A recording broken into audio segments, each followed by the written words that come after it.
সে কে বলেছে এই লোকটা যে মেরে খাওয়ার জন্যই তো রাজনীতি ওরা করে? ইসলাম বাদ দিয়ে যারা রাজনীতি করে ওদের মেরে খাওয়া ছাড়া কি কোন ধান্দা আছে বলেন আপনি? আর যারা ইসলাম দিয়ে রাজনীতি করেছে আপনি দেখান। মাওলানা মতিয়ার রহমান নিজামী এমপি ছিলেন, মন্ত্রী ছিলেন, মন্ত্রণালয় চালানোর পরে 36 টাকা ফেরত দিয়েছে রাষ্ট্রকে। পৃথিবীর ইতিহাস এটা। এর চাইতে আর কি দেখানো লাগবে বাংলাদেশকে বলেন? এর বড় মানুষ বলে না আমরা আরো চাই, তা আরো চাই জায়গা মতো দেন, সব যা চাচ্ছেন তাই পাবেন। আপনারা আরো চান পাঠাবেন আপনি সালমান এফ রহমানের মতন বড় চোর। ওর মাথার চুল থেকে পায়ের স্যান্ডেল পর্যন্ত সাদা, আমার মনে হয় ভেতরেও সাদা। আমি ভেতরটা জানি না, আমার মনে হয় ও সাদা, কিন্তু ওর যে অন্তর পুরাটা কালো। এক কথা বলেন না কেন? আমার মাথায় দড়ি দিয়ে, পেছনে হ্যান্ডকাপ দিয়ে, মাথায় কালো টুপি লাগিয়ে, পায়ে ডান্ডা বেড়ি লাগিয়ে, বুকের ওপরে ওই যে সেই জ্যাকেট পরিয়ে, মাথার ওপরে ওই যে কি টুপি দেয় ওইটা দিয়ে যখন আমারে আদালতে নিয়ে যেত, আমি নিজে দেখেছি এই লোকটা আমার দিকে তাকিয়ে টিপ্পনি কাটছে। এই সালমান এফ রহমান, এই দরবেশ বাবা। আমি বের হওয়ার পরে এজলাস থেকে ও দেখলাম ওই খাস কামরায় ঢুকে ওই যে ম্যাজিস্ট্রেট ছিল, জজ ছিল, তারে কি কি যেন বলে দিল। আমার মনে হয় এই কথাই বলেছে যে মাওলানা মামুনুল হক, এ মুফতি আমির হামজা, মাওলানা সাখাওয়াত হোসেন রাজি, এরা যেন বের না হয়। এই জন্য মামলাটা 30 বার তুলেছে সিএমএম কোর্ট, জজ কোর্ট, হাইকোর্টে, না একদিনও জামিন দেয়নি। অথচ এই মামলা আগস্টের 5 তারিখের পরে শুধু তুলতে দেরি, জামিন না খারিজ করে দিয়েছে। তো জিনিস তো সবই একই ছিল, খালি হাত আগে বাঁধা ছিল, এখন একটু হাত খোলা আছে। আমরা দেখতে পাচ্ছি এখনো অনেকের হাত খোলা না। এই জন্য এটিএম আজহার সাহেবের রায় আজকে 27 তারিখ পর্যন্ত আবার পেছিয়ে গেল। এর পেছনে যারা হাত বেঁধে রেখেছেন, এই হাতগুলো আমরা চাই আবু সাইদের মতো এভাবে খুলে দেওয়া লাগবে। আর এটা হবে তখন আগামীতে যখন এই কোরআনটা সংসদে যাবে, যারা দায়িত্বে থাকবে সবার হাত থাকবে খোলা। এক কথা বলেন না কেন? হাত বাঁধা থাকলে কি হয়? হাত বাঁধা থাকলে কি হয় আমি তো দেখলাম এই 3 বছর, আর হাত খোলা থাকলে কি হয় এই 1 বছরে টের পেলাম। এই জন্য আমরা চাই আগামীতে যারা আসবে, এখনো যারা আছে এদের হাত অনেকের বাঁধা। কি কথা বলছেন? প্রতিবেশী নামে একটা কলঙ্ক পেয়েছি আমরা, তামাম দুনিয়ার নিকৃষ্ট একটা প্রতিবেশী আমরা পেয়েছি। এই শয়তানদের সাথে যারা আলোচনা করে তাদেরকে ওরা মুক্ত করে দেয়। দেখেন ফাঁসির আসামি পর্যন্ত, মার্ডার মামলার আসামি সব বেরিয়ে চলে আসছে। আর একটা মাজলুম মানুষ এটিএম আজহারুল ইসলাম, তার যে সাক্ষী, এটা পৃথিবীর অষ্টম আশ্চর্য জিনিস, কারণ 6 কিলোমিটার দূর থেকে সাক্ষী দিয়েছে।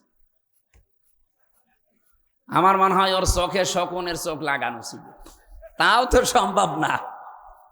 কি আশ্চর্য সাক্ষী! আর সাক্ষীগুলো যে বানানো মিথ্যা, এটা তো আমি নিজে ভিকটিম। কারণ আমার যে 4 জন সাক্ষী, আমার মামলা ছিল আমি আনসারুল্লাহ বাংলা টিমের প্রধান, অথচ সাথে আছে কি আমি জানি না। এরপরে ওরা কিন্তু মিথ্যা সাক্ষী জোগাড় করেছিল কুষ্টিয়ার 4 জনকে। আমার মামলার যেদিন আমার রায় হবে ওই দিন ঠিক ওই 4 জনকে নিয়ে এসেছে। আমি ওনাদেরকে জীবনে ওই দিন প্রথম দেখলাম। বললাম যে ভাই আপনি কোনোদিন আমার দেখেছেন? বলছেন না। আমার নাম শুনেছেন? বলছে হ্যাঁ শুনিস। নাম শুনি আপনি সাক্ষী দিয়ে দিলেন যে আমি বাংলা টিমের প্রধান ছিলাম, তার সারা বাংলাদেশে। আপনি কি বাংলা টিম কিছু বোঝেন? বলছে না। না মানে আপনি কিছু বোঝেন না, আমারে চেনেন না, আর আপনি সাক্ষী দিতে চলে এসেছেন? বলছে আমার যা যা বলেছে আমি তাই তাই করছি। এই ছিল দেশের অবস্থা। এটিএম আজহারুল ইসলামেরও এই অবস্থাই, কিন্তু বাঙালিকে বারবার হাইকোর্ট দেখাচ্ছে। যারা দায়িত্বে আছেন আমরা জানি পেছনে কারা। রাঘব বোয়াল আছে। এই দেশে যারা রক্ত দিয়েছে তারা ইসলামপন্থী মানুষদের ছেলে মেয়েরা। এক কথা বলেন না কেন? সুতরাং আগামীতে আর কোনো হাইকোর্ট আমরা দেখতে চাই না। এই 15.5 বছরে যারাই জেলে ছিল এই রাজনৈতিক মামলায়, এই হাসিনার প্রতি হিংসার কারণে, প্রত্যেককে বিনা কারণেই ছেড়ে দেওয়া লাগবে। এদের কিসের বিচার? বিচারপতি যেখানে পালিয়ে যায়, মামলার রায়ও পালিয়ে যায়, মামলায় যারা রিমান্ডে নিয়েছিল তারা পালিয়ে গেছে, এমনকি রাষ্ট্রপতি সাবেক সেটাও পালিয়ে গেছে কালকে। তো এরপরে আবার মামলা থাকে কোন যুক্তিতে আমি তো খুঁজে পাই না। আমাদের দেওয়ালে যদি পিঠ থেকে যায় না, তখন আর কিন্তু এই পানি পড়া, তেল পড়া, আপেল পড়ায় কাজ হবে না। গত কয়েকদিন আগে নারায়ণগঞ্জে মনে হয় যে বাড়িতে ছিলাম, ওই বাড়িওয়ালা 2টা ছেলে আছে ওনার, আর একটা ছেলে পেটে 6 মাস ছন করে, ওইটাও ছেলে। তো লোকটার খুব আশা যেন এবার মেয়ে হয়। একটা পানির বোতল আর একটা আপেল নিয়ে বলছে, হুজুর এমন ভাবে আপেল পড়ে দিন যেন এবার আমার মেয়ে হয়। আমি বললাম, আমি কি ডাউনলোড করে দেব? এটা যদি আমার হাতে থাকতো যে আপেল পড়ে দিলে, পানি পড়ে দিলে ছেলে মেয়ে হয়ে যায়, মেয়ে ছেলে হয়ে যায়, তা আমার 3টা মেয়ে হইতো না। আমি ওই 2টার পরে বহু দোয়া করেছিলাম যে এবার যেন ছেলে হয়, তারপরে হয়নি। আমি সারাদিন দরকারে ম্যাডামরা খালি আপেল খাওয়াতাম না। সম্মানিত ভাইরা, আমরা আর হাইকোর্ট দেখতে চাই না। এই বাঙালি জাতি আগামীতে চাই এই নিরপরাধ মানুষকে সসম্মানে মুক্ত জীবনে ফিরিয়ে দেওয়া হোক। এটা যদি কারো কাছে রাজনীতি মনে হয়, হ্যাঁ এটা আমার রাজনীতি। যদি এটা মনে করেন যে এটা ধর্ম ব্যবসা, হ্যাঁ এটা আমার ধর্ম ব্যবসা। আমি নিরপরাধ মানুষের পক্ষে কথা বলতে চাই। এই কথা বলেন না কেন? তারেক জিয়া নিরপরাধ ছিল, ছেড়ে দিয়েছেন, আমরা খুশি হয়েছি। ম্যাডাম খালেদা জিয়া নিরপরাধ ছিল, ছেড়ে দিয়েছেন, খুশি হয়েছি। আমরা চাই আজহার সাহেব নিরপরাধ, ছেড়ে দেওয়া লাগবে। কারা চান দেখি? লিল্লাহে তাকবীর।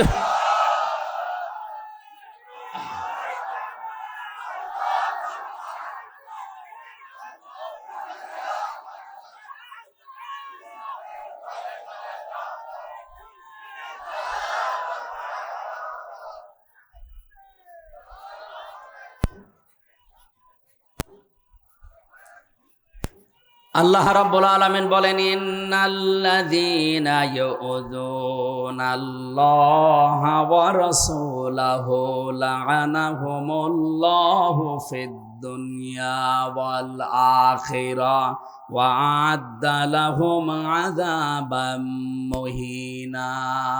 এদিকে তাকান ভাই, আমি কোরআন থেকে শিক্ষাগুলো বের করেছি। আল্লাহ বলেন, নিশ্চয় যারা ইউযুনা, আযা মানে কষ্ট দেওয়া, ইউযু এটা মুজারি বর্তমান, ভবিষ্যৎ, প্রেজেন্ট, ফিউচার। রব্বুল আলামিন এখানে 2টা কাল সমন্বয় করে শব্দটা বানিয়েছেন। নিশ্চয় যারা কষ্ট দিচ্ছে আল্লাহ এবং রসুলকে, এবং সামনেও দেবে না, কিছু লাগবে না। লা'আনাহুমুল্লাহু ওয়া রাসূলুহু, লা'আনাহুমুল্লাহ, আল্লাহ বলেন আমি নিজে লানত করি, বরদোয়া দেই। ফিদ দুনিয়া ওয়াল আখিরাহ, দুনিয়া এবং আখিরাতে। ওয়া আ'আদ্দা লাহুম আযাবাম মুহিনা, আর তাদের জন্য অপমানজনক শাস্তি আমি আল্লাহ রেডি করে রাখি। 54 বছরে যেহেতু আল্লাহর বিধানটা এই জমিনে কায়েম হয়নি, আল্লাহর কষ্ট হচ্ছে না? এক কথা বলেন না কেন? জমিনের মালিক যিনি, বিধান দিয়েছেন তিনি, তার বিধান আজ পর্যন্ত এদেশে এই 54 বছরে আমরা 92% মুসলমান দাবি করার পরেও কায়েম করতে পারি নাই। আপনার কাছে, নিজের কাছে জিজ্ঞাসা করে দেখেন যে আল্লাহর কষ্ট হচ্ছে কিনা। আল্লাহ দিয়েছিলেন এইটাই পৃথিবীতে এই জমিনে কায়েম করার জন্যে, একটা বিধান আজ পর্যন্ত কায়েম করতে পারলাম না। আমরা যেগুলো নিয়ে বাড়াবাড়ি করি, বেশি ফতোয়াবাজি করি, একটা প্রশ্নও কিন্তু আল্লাহ কবরে ওই সম্পর্কে জিজ্ঞাসা করবে না। আপনি নামাজ নিয়ে বাড়াবাড়ি করছেন, হয়তো নামাজের সিস্টেম নিয়ে, মোনাজাত নিয়ে, আমিন নিয়ে, বিভিন্ন রকম জিনিস নিয়ে আজ বাড়াবাড়ি ছাড়াছাড়ি আছে না নেই? রোজা নিয়ে আছে, হজ নিয়েও আছে, যাকাত নিয়ে আছে, অথচ একটা বিধান সম্পর্কে এখনই মরে গেলে আমার আল্লাহ একটাও জিজ্ঞাসা করবে না। প্রথম নাম্বারে যে প্রশ্ন, সেটা কিন্তু এই রাজনীতির প্রশ্ন। যারা কোরআনের কথা শুনলে রাজনীতি মনে করেন যে হ্যাঁ এটা রাজনীতি হচ্ছে, হ্যাঁ আপনি শোনেন, এখনই মরে যান। মার রব্বুকা, তোমার রবকে। আপনি যদি বলেও ফেলতে পারেন যে রব্বি আল্লাহ, আমার রব আল্লাহ, সঙ্গে সঙ্গে ফেরেশতা জিজ্ঞাসা করবে রব মানে কি জানো? আমি পড়া কোরআন শরীফের রবের 19টা অর্থ পেয়েছি, সামারাইজ করে 5টা বানিয়েছি। তাফসির থেকে আমি নিজে বানাইনি, তাফসিরে ফি জিলালিল কোরআনে আছে, সাজ্জাদ কুতুব দিয়েছেন। রব শব্দের প্রধান অর্থ হচ্ছে রব মানে সৃষ্টিকর্তা। যা কিছু সৃষ্টি সব প্রথমে করেন কে? বলেন বলেন। এই যে আসমান আর জমিন, এটাকে আল্লাহ কাউকে দেখে দেখে বানিয়েছেন না। এটা যা বানিয়েছেন ওনার নিজের জ্ঞানে, নিজের আয়ত্তে, নিজের পরিকল্পনায়, কোন রকমের নমুনা ছাড়া, কোন রকমের মডেল ছাড়া ওনার মন যা বলেছে সেভাবে বানিয়েছে। এই জমিনটা সবুজ করে দিয়েছে, এটাকে আমাদের কারো কাছে জিজ্ঞাসা করে যে এইভাবে নদী দেন, এইভাবে সাগর দেন, এইভাবে সবুজ দেন, পরিকল্পনা পুরাটা কার? বলেন বলেন। আরে ভাই 3-4 বার আমি বলছি, এমনি না, এখানে একটা শিক্ষা আছে। তো বাংলাদেশে আমাদের দায়িত্বে যিনি ছিল এই কথাটাই সে উল্টিয়ে ফেলেছে। ফসলে বরকত হওয়ার পরে কি বলল? যে মা দুর্গা গজে ছড়িয়ে এসেছে, এই জন্য ফসলে বরকত হয়েছে। একটা কথা হইল, ফসলের বরকত সৃষ্টি করার মালিককে? দুর্গা। এ কথা যদি গোবিন্দ পরামানিক বলতো কিচ্ছু বলতাম না। একটা হাসি মানুষ, কি হাসি না? গোবিন্দ পরামানিক যদি বলতো এই দেশে যত বরকত হয় সব মা দুর্গা দেয়, আমি কিচ্ছু বলতাম না। কিন্তু যে মহিলায় কথা বললো, আপনি চিন্তা করতে পারেন 18 কোটি মুসলমানের দায়িত্বে সেই মহিলা একজন হাজি, আর সে বলছে এই যে ফসলে বরকত এগুলো মা দুর্গা গজে ছড়িয়ে এসেছিল এই কারণে। আপনি আল্লাহকে রব হিসাবে বিশ্বাসিত করেন না, কারণ রব মানে সৃষ্টিকর্তা। ফসল সৃষ্টি করেন কে? বরকত সৃষ্টি করে দেন কে? আর আপনি কোন দুর্গার দিকে নিয়ে গেলেন? কবরে যান, আল্লাহর কসম আপনি রব্বি আল্লাহ বললে টিকবে না, কারণ আপনি আল্লাহকে সৃষ্টিকর্তা মানেন না, বিশ্বাসও করেন না। আপনি সৃষ্টিকর্তা মানেন দুর্গাকে। কথা বোঝা গেছে? একটা একটা করে সিরিয়াল করে আপনি অর্থগুলো মিলাবেন। 2 নম্বর পেয়েছি, রব মানে আইনদাতা। রব মানে, এটা কি নামাজ রোজার প্রশ্ন? বলেন বলেন। আপনি চিন্তা করে দেখেছেন কবরের প্রথম প্রশ্ন রাজনৈতিক প্রশ্ন? যে তোমার রবকে যেই জিজ্ঞাসা করার পরে আপনি জবাব দিতে যাবেন, সঙ্গে সঙ্গে কিন্তু এই জবাবটা ফেরেশতারা বলবে যে রব মানে আইনদাতা। তোমার যে দেশ, এই দেশে আল্লাহর কোন আইন চলতো একটু বলো। 2-1টা আইন যদি হাংসিক একটু চলেও, নারী কমিশনের নাম নিয়ে এই শয়তানরা আরো সব পাল্টিয়ে দিয়েছে। কে কি দিয়েছে শয়তান পর্যন্ত আমার মনে হয় এখন হাসতেছে যে এ কি গো, আমিও তো এত নিচে নামি নাই। ওদের 318 পৃষ্ঠা আমি পুরাটা পড়েছি। এই 7-8 দিনে পুরাটা পড়ে আমি এতটুকু পেয়েছি যে ওখানে 13টা কোরআনের আয়াত ওরা ভুল ধরেছে। আলালাহুল খালক ওয়াল আমরু আয়াতটা ওরা পাল্টাতে চায়। ওরা বলছে দেহ আমার, সিদ্ধান্ত আমার। অথচ আল্লাহর কোরআন জানিয়েছে সূরা আরাফের 54 নম্বর আয়াতের এই যে মাঝের অংশে আছে আলালাহুল খালক ওয়াল আমরু, এ পৃথিবী বানিয়েছি আমি, এখানে সিদ্ধান্ত চলবে কার? তা আপনি আয়াতটা পুরো পাল্টিয়ে দিলেন। 15.5 বছর যারা ছিল তাদেরও তো এত বড় দুঃসাহস হয়নি, সুতরাং এদেরও দুঃসাহস হইতো না। এদের পেছনে রাঘব বোয়াল কারা আছে আমরা জানি। আপনি চিন্তা করতে পারেন এই যে 26টা কোরআনের আয়াতের বিরুদ্ধে কেস দিয়েছিল ইন্ডিয়া, সেই প্রসেসে 13 কত হয়? ওরা 26টা দিয়েছে, এরা হাফ দিয়েছে। এটাও তো একটা মামলা। এরা পাল্টিয়ে ফেলতে চায় এগুলো। যতগুলো দিয়েছে সব আমি কোরআনের আয়াতের সাথে মিলিয়ে মিলিয়ে দেখলাম, সব কোরআনের বিরুদ্ধে। এই জন্য রব হিসাবে আপনি যদি বলে ফেলেন যে আমার রব আল্লাহ ছিল, আল্লাহর ফেরেশতারা মানবে না, বলবে কি বললি? একটা আইন তোর দেশে ছিল না, আর কি করে বলিস আমার রব আল্লাহ? 2 নম্বরের প্রশ্নটাও রাজনৈতিক। আমা দিন ওকা, তোমার দিন কি, জীবন ব্যবস্থা কি? দিন মানে শুধুমাত্র ধর্ম না, দিনেরও 17টা অর্থ আছে। আমি আর এই কিতাবের ভেতরে আমি লিখে রেখেছি দিনের 10টা অর্থ প্রধান। একটাও আমাদের সাথে কবরে গেছে মিলছে না। আর আপনি কথা শুনলেই শুধু রাজনীতির গন্ধ খোঁজেন। যেদিন ধরা খাবেন ওই দিন আমার কথা মনে হবে। বলছে ঠিক। 3 নাম্বারটাও রাজনৈতিক প্রশ্ন। অমান হাজার রজুল, এই লোকটা কে ছিল? আপনি যদি বলেন ও হাজা নবী ও না মোহাম্মদুর রাসূলুল্লাহ, ইনি আমাদের নবী মুহাম্মদুর রাসূলুল্লাহ। এবার ওনার জীবনটা আল্লাহর ফেরেশতারা সামনে নিয়ে আসবে। ওনার 1 থেকে 63 বছরের ভেতরে অন্তত 40 থেকে 63 এই 23 বছর মাস্ট বি আপনাকে মানাই লাগবে। কি কথা বলছেন না কেন? যারা আলেম ওলামা আছে বলেন তো, 1 থেকে 40 বছর পর্যন্ত যদি আপনি রসুলকে না মানেন কোনো অসুবিধা নেই, কিন্তু 40 থেকে 63 যেই দিন উনি নবী হয়েছিলেন ওই দিন থেকে মৃত্যুর আগ পর্যন্ত এই 23 বছর 1 সেকেন্ডও বাদ দিতে পারবেন না। অনেকে বলে হুজুর আমরা 13 বছর মানি, খালি মায়ের খেয়েছে আমরাও খাবো, কিন্তু বাকি যে 10 বছর উনি মায়ের দিয়েছে এইটার ভেতরে আমরা নেই, এটা রাজনীতি।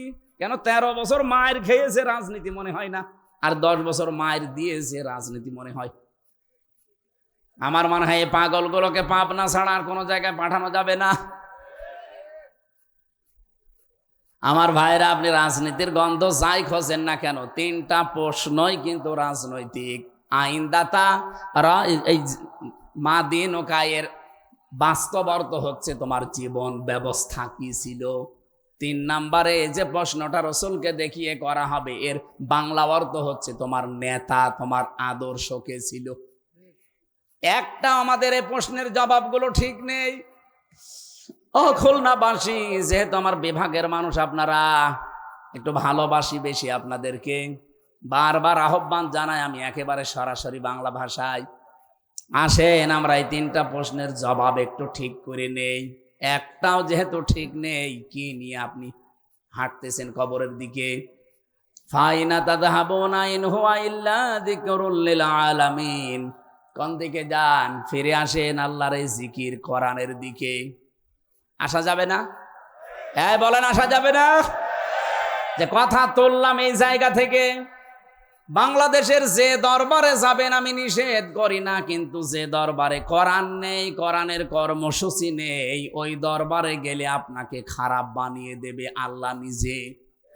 এর প্রমাণ হচ্ছে কুষ্টিয়ার লালনের মাজার, ওটাও একটা দরবার। এই খুলনা বাগেরহাট যশোর থেকে কত মানুষ যাচ্ছে তো ভালো হওয়ার নিয়তে যায়, কিন্তু ভালো হওয়ার পরিবর্তে ওখানে আরো মানুষ খারাপ হয়। খারাপ হয় এই কারণে, কারণ ওখানে কোরআন নেই, কোরআনের কর্মসূচি নেই, ওখানে চলে শুধু গাঁজা। এই কথা বলছেন না কেন? আমি যতগুলো দেশ ঘুরেছি এই ছোট্ট জীবনে, বহু দেশ আল্লাহ আমাকে নিয়েছে। তাম পৃথিবীতে 257টা দেশের ভেতরে অন্তত 50টা দেশ আমি ছোট্ট এই জীবনে দেখেছি।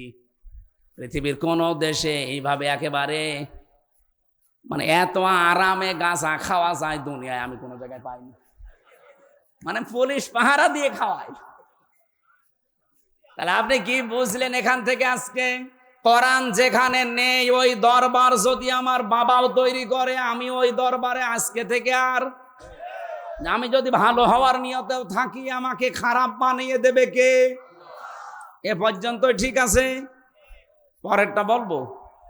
হ্যাঁ, বাংলাদেশে এখন 73টার উপরে রাজনৈতিক দল, 49টা নিবন্ধিত, বাকিগুলো আছে নিবন্ধনের বাইরে। সবচাইতে বড় অবিচার করা হয়েছে, আমাদের নিবন্ধন ছিল একটা দলের, সে নিবন্ধন পর্যন্ত জালেমরা কেড়ে নিয়েছে। 13 তারিখে একটা রায় আছে, আমরা চাই এই অবিচার যেন আর না থাকে। আমরা চাই অবিচার আর না করে আগে ওদের বৈধ জিনিস বৈধভাবে ফেরত দেন। ওদের দাড়ি পাল্লা ন্যায় ইনসাফের প্রতীক, এটা ওরা কোরআন থেকে নিয়েছে। কি সাবেক আমিরে জামাত ভারপ্রাপ্ত একজন ছিলেন আব্বাস আলী খান, নাম শোনেন? জয়পুরহাটে বাড়ি। উনি জীবিত অবস্থায় একটা বক্তব্যে শুনেছিলাম, প্রশ্ন করছে একজন যে আপনারা এত মার্কা দুনিয়ায় থাকতে দাড়ি পাল্লা নিলেন কেন? উনি বলছে আমরা নেইনি, এটা কোরআনে আছে। সূরা হাদীদের 25 নম্বর আয়াতে আল্লাহ দাড়ি পাল্লা নামে একটা মার্কাই দিয়ে দিয়েছেন। রাসূলদেরকে আল্লাহ পাঠিয়েছেন যে সমস্ত জিনিস নিয়ে, তার ভেতরে এই ন্যায় বিচার করার মানদণ্ড, এই যে মিজান যেটা বলা হয়, এই মিজান না, এটাও এক মিজান। মিজান মানে হচ্ছে সমতা। আমার খুতবার ভেতরে এই শব্দটা ছিল, আসসামা রাফাহা ওয়া ওয়াদাআল মিজান। আল্লাহ পাক এই যে আসমান, এটা সমতা করে রেখেছেন। আল্লাহ রাব্বুল আলামিন নবীদেরকে যে তিনটা জিনিস দিয়ে পাঠিয়েছিলেন তার ভেতরে একটা ছিল দাড়ি পাল্লা, তার মানে মিজান। লাকাদ আরসালনা রুসুলানা বিল বায়্যিনাতি ওয়া আনজালনা মাআহুমুল কিতাবা ওয়াল মিজান লিয়াকুমান নাসু বিল কিসত। আল্লাহ গ্যারান্টি দিয়ে আয়াত শুরু করলেন লাকদ। এটা যদি বাদও দেয়, যারা গ্রামার বোঝে জিজ্ঞাসা করেন, আপনি আমার কাছে কোরআন শরীফ নিয়ে আসেন, লাকদ বাদ দিলে আমি অর্থ করতে পারবো। এটা আল্লাহ গ্যারান্টি দেওয়ার জন্য লাকদ দিয়েছেন, লাম একটা কদ একটা। আরসালনা রুসুলানা, এখান থেকে যদি আল্লাহ আয়াত শুরু করতেন, অর্থ তো আপনারা না পারলেও আলেমরা আমরা পারতাম অর্থ করতে। আল্লাহ কেন লাকদ দিয়ে আরম্ভ করলেন?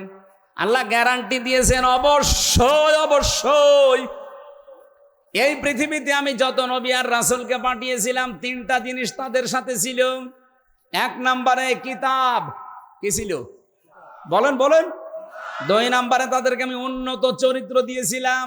তিন নম্বরে মিজান দিয়েছিলাম, ন্যায় বিচারের মানদণ্ড। আর এটা কায়েম করতে পারলেই মানুষের ভেতরে ন্যায় বিচার আপনি দেখতে পাবেন। লিয়াকুমান নাসু বিল কিসতি, যেন এই লামটার অর্থ যেন আপনি মানুষের ভেতরে ন্যায় বিচার কায়েম করতে পারেন এই মিজান দিয়ে। মিজান মানে আমরা সবাই বলছি দাড়ি পাল্লা। এই জন্য বাংলাদেশে 54 বছরে যেটা হয় নাই, এবার যদি সত্যিই দাড়ি পাল্লা দিয়ে আমরা সামনে এগিয়ে যেতে পারি, আল্লাহর কসম দেশে ন্যায় বিচার কোরআন বলছে প্রতিষ্ঠা হবে। আপনি কোরআনের কথা বিশ্বাস করেন না? কথা বলেন না কেন? তাহলে দাড়ি পাল্লায় মার্কা আমরা নিজেরা বানিয়ে নেইনি, ধানের শীষের মতো, নৌকার মতো, নাঙ্গলের মতো। এটা আল্লাহর পক্ষ থেকে নবীদেরকে আল্লাহ এই ন্যায় বিচারের মানদণ্ড দিয়ে পাঠিয়েছিলেন। নবীদের আল্লাহ যা দিলেন মানদণ্ড হিসাবে যে মার্কা দিলেন, ওইটা যাদের ভেতরে পাবেন সেটা বাদ দিয়ে আপনি কোন দিকে দৌড়ান। এই জন্য ফাই না তাযহাবুন দিয়েছেন। কোথায় যাচ্ছেন দৌড়িয়ে? কোথায় পালিয়ে যাচ্ছেন? ইন হুয়া ইল্লা যিকরুল লিল আলামিন। এদিকে আসেন, আপনাকে জিকির শোনাই। আমরা তো বিভিন্ন রকমের জিকির শুনি তাহেরি ভাইয়ের কাছ থেকে, শালি বাবা, কেল্লা বাবা, ফতে বাবা। ও জিকির না, এই যে জিকির, এইটা কোনটা? এই জিকিরের দিকে আসতে বলছি আপনাকে। আমি আবার বলছি, 49টা নিবন্ধিত দল আছে। সবচাইতে আসল যে দলটা থাকার কথা, একটা 50 নাম্বার যেটা মিলবে, সেটা বাংলাদেশ জামাত ইসলামী। 13 তারিখে যেন আর হাইকোর্ট আমাদেরকে না দেখান, আমরা যাই এটা ফিরিয়ে দেওয়া হোক। আপনারা চান না? বলেন। কেউ যদি না চান তাহলে কোরআনের আয়াত কি করবেন আপনি বলেন? নবীদেরকে আল্লাহ মিজান দিয়ে পাঠিয়েছিলেন, ন্যায় বিচারের মানদণ্ড এটা দাড়ি পাল্লা যেটা বলে আমরা চিনি। এই জন্য হাইকোর্টে এটা টাঙানো আছে। আপনি দেখেন হাইকোর্টে যে একটা দাড়ি পাল্লা দেওয়া আছে, ওটার সামনে লেখা, একেবারে সামনে টাঙানো। আবার দাড়ি পাল্লা দেখেছেন কোনো দিকে কিন্তু একেবারে সমতা ঠিক করা আছে, এদিকে বেশি এদিকে কম না, একেবারে দুইটাই সমান্তরাল। বাংলাদেশে যারাই দায়িত্বে থাকে তারা এই দেশের 18 কোটি মানুষকে বোঝাতে চায়, ও বাংলার মানুষেরা, সারা বাংলাদেশে কোনো জায়গায় যদি ন্যায় বিচার নাও পাও, অন্তত হাইকোর্টে আসলে ন্যায় বিচার পাবা। তার প্রতীক এই যে দাড়ি পাল্লা। সেই দাড়ি পাল্লা প্রতীকটা আপনারা গায়েব করে দিয়েছেন। এটা ফিরিয়ে দেওয়া লাগবে, এটা আমাদের শেষ কথা ভাই। এবার যদি দেওয়ালে পিঠ থেকে যায় না, এর জন্য আবার আগস্টের 5 তারিখে এই দেশে অন্তত তৈরি হয়ে যাবে, তখন আর সামাল দিতে পারবেন না। এবার আসেন 73টা দলের ভেতরে সব মিলে আমি বলছি ভাই, কাউকে উদ্দেশ্য করে না, সবাইকে মিলে বলছি, যেই দলের কর্মসূচিতে কোরআন নেই, কোরআন কায়েমের কোনো নিয়ম নীতি নেই, ওই দল যদি আমার বাবাও কায়েম করে, আমার বাবাও প্রতিষ্ঠা করে, ওই দলে আমি ভালো হওয়ার নিয়তেও থাকবো না। আমি যদি ওখানে ভালো হওয়ার নিয়তেও থাকি, আমাকে খারাপ বানিয়ে দেবে কে? এবারে হাদিসকে বিশ্বাস করবেন না করবেন, এদিকে এসে বলেন যে না আমার কেমন লাগছে। আমি কি আমার বাবার কথা বানিয়ে বললাম? হাদিস। বাংলাদেশে আপনি 73টা দলই মিলান, যেই দলে পাবেন যে এরা কোরআন কর্মসূচি দিয়েছে কায়েম করার, ওখানে যদি না থেকে যেখানে কোরআনের কর্মসূচি নেই, মনে করছেন এটা আমার বাবা বানিয়েছে, আমার দাদা বানিয়েছে, তাই কি? ওখানে আপনার ভালো হওয়ার নিয়ত থাকা যাবে না, তাহলে আপনাকে গোমরা বানাবে, খারাপ বানাবে কে? ওয়াজ হয়ে গেছে না? এরপরও যদি কেউ না বোঝার ভান করে থাকেন, এদিকে আসেন, কানের নিচে এমন জোরে দুইটা দেব না, সব বুঝে ফেলবে। তো বাংলায় বলার পরেও বলে যে আমরা বুঝি না।